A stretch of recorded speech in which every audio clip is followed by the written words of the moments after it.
To our next popular food item found in Garifuna households with Mama Garifuna.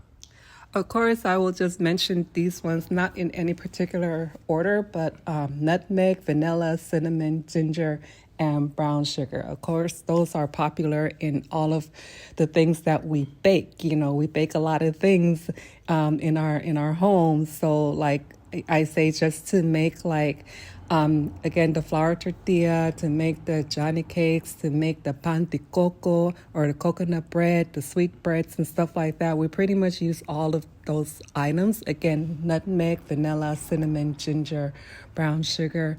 Yeah, you're gonna find them inside somebody's cabinet. It's not in everybody's cabinet.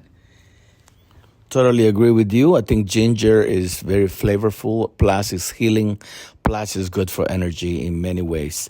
Okay, let's go to the last popular food item found in Garifuna households. I would say habanero peppers or any kind of peppers. We love our heat. We love to, add a little bit of spice, make it a little bit, spicy.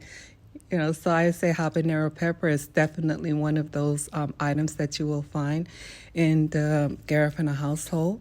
And also, I forgot to mention condensed milk. Condensed milk is very popular with our drinks, our hot drinks that we make.